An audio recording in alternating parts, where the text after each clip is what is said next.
Hello, me again. So in this video, we're going to be having a look at everything to do with water, water tanks, pumps, pipes, all that kind of jazz. Before I go over what I've got all set up here, there's a pond over there in the distance, which I'm drawing water from, and I'm bringing it along here. And if you can just see there, the sprinklers are going off onto those crops. Before I do that, just in case you haven't unlocked that, and you have just unlocked these dew collectors, someone did mention in the comments that you could just do it with these. What you do is you have your main dew collector somewhere, wherever. It can just be next to them, but I just had these set up like this for just testing, basically. So water will come in here, and then you don't have anything on the intake unless you have, say, another water collector somewhere. So this is the starter one. And so from the output, you go into the intake of this one. And then from the output of that one, you're coming across here to the intake of this one. And now if I, for example, take these out of here,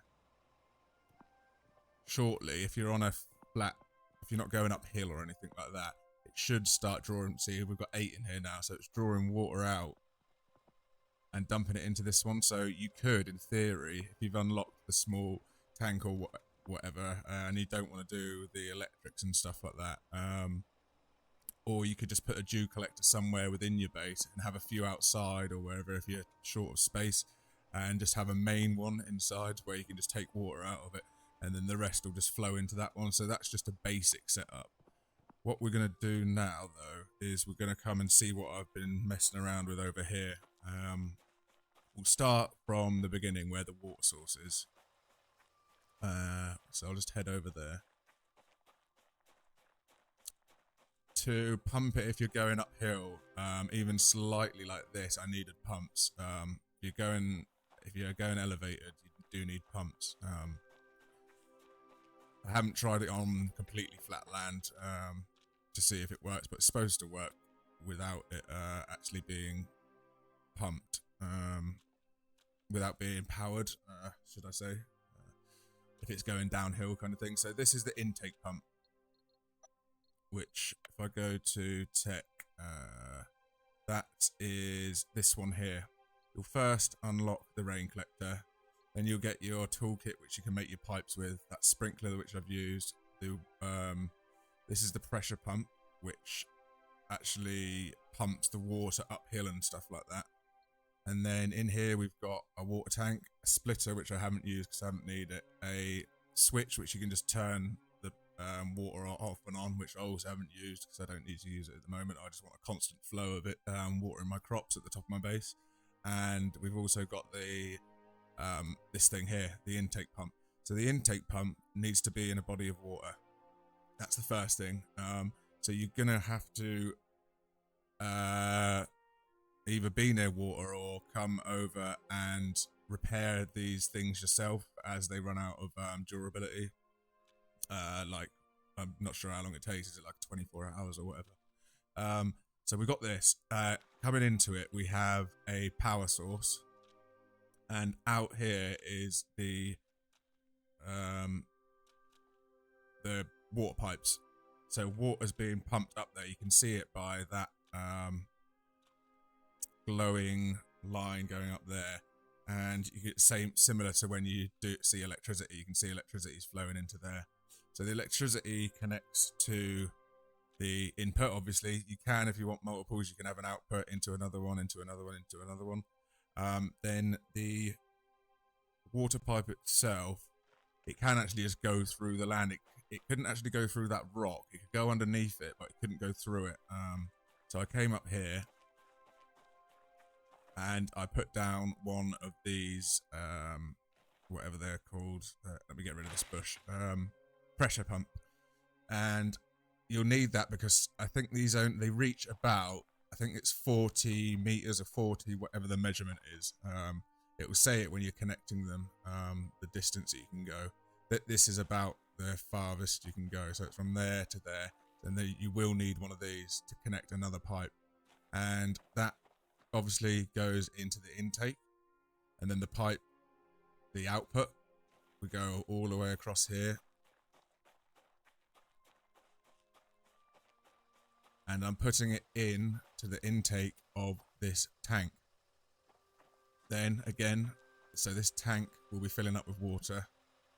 It can actually store quite enough there for multiple sprinklers and stuff. This is only the small tank. You do get a large tank later on, which I'll just show you in the tech tree, which I haven't unlocked yet. So that's going to store a hell of a lot more if you're using water for a lot of things or whatever. If you've got like some massive farm or something like that, it'd be useful.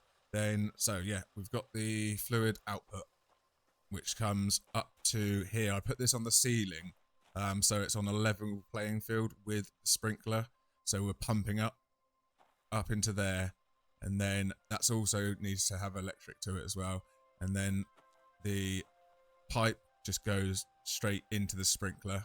The sprinkler itself also has a output, so you can connect it to multiple sprinklers if you would choose so. I'll go up and have a look at it quick while we're here.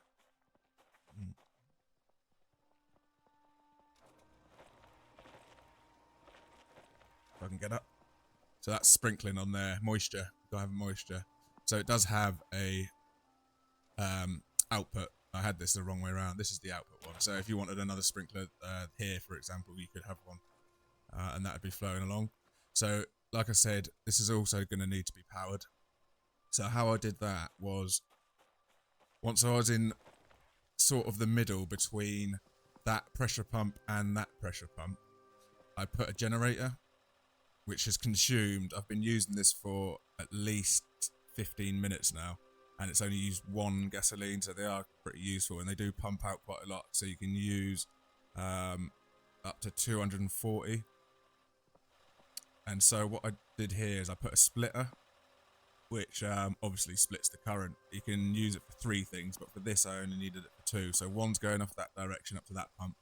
This one is heading back across here following the water pipe, and it's going to this pressure pump, which also has a flow through of electrical current, and that just goes all the way down to that pump. And that is basically, it's quite a simple setup. Once you've got the once you've done it once, it's pretty easy to understand. I'm sure there's more elaborate things you can do if you so choose, but that is basically how you get water from a distance from your base. I'm sure you can just go as far as you want, to be honest. As long as you have enough of the pressure pumps, then you're good to go. What I was also thinking about doing is attaching a power cable to sorry, I pressed the wrong button there.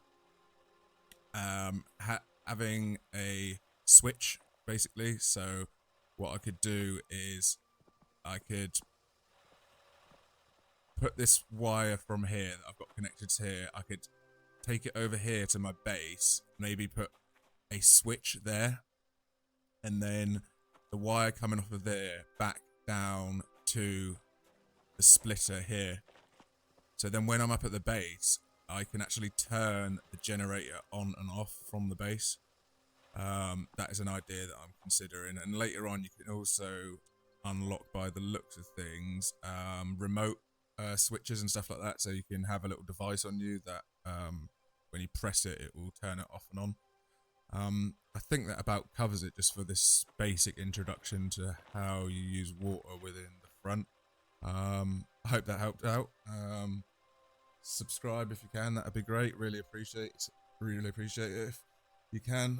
It helps out the channel a lot. I hope this helped you today, and yeah, it was just a quick one, like I say, just to let you guys see how the water works and stuff. Cheers for watching, and I will see you on the next one.